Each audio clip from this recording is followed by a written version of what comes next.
Pakistan is a Southeast Asian developing country having a population of more than 200 million people. More than 70% of this directly and indirectly linked with agriculture. A typical village having 400 to 500 households with 8 to 10,000 farmers living in it, and each village on an average having 2,000 hectares of cultivable land. The characteristics of smallholder farmers having 2 to 3 hectares of land with 4 to 5 animals, which produces primary food and income for them.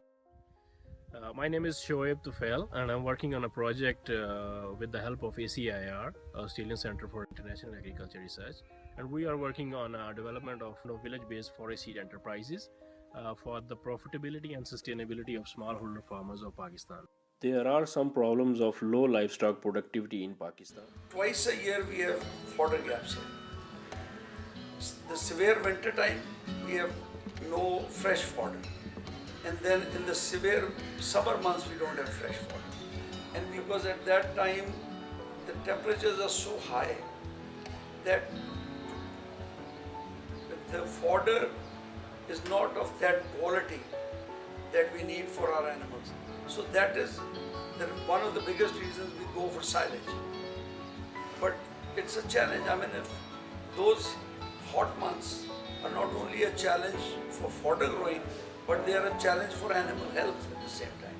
Farmers have some basic needs at farm level which can overcome these problems. Quality seed for maximum fodder and nutritional fodder and less irrigation water for growth. Almost 100% of the farmers, they grow Brazil crop as a winter forage legume. So that's one of the things which makes it really significant.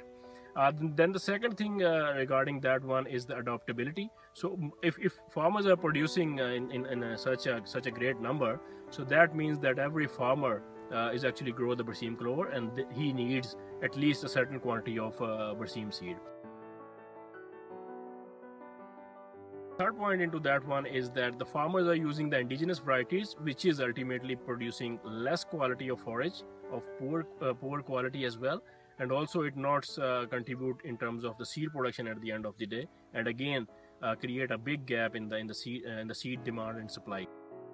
The last thing into that one is that the farmers have no mechanism of seed production at the village level, which is ultimately, you can say, if they are not have that the proper production technology at the farm level, so how they can produce the seed.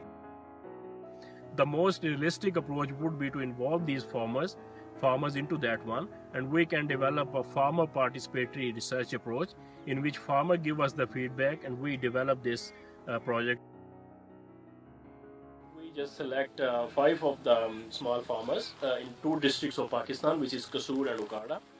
And we work with those farmers from the point of seed selection and land preparation and throughout the whole production technology, which involves the forage production, the variety selection, and the seed production. And at the end of the day, they make a substantial amount of income as well as the seed produce, which they sell to the other farmers.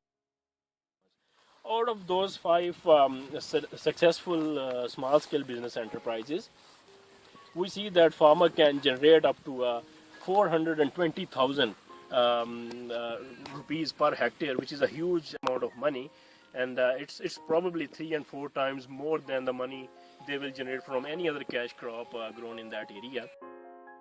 That pilot project actually runs into a great success story, and we believe that this would be a realistic approach in terms of improved variety selection and dissemination of the improved variety to the farming community, and that could be workable not only for the whole country of Pakistan, but all other developing countries in the world.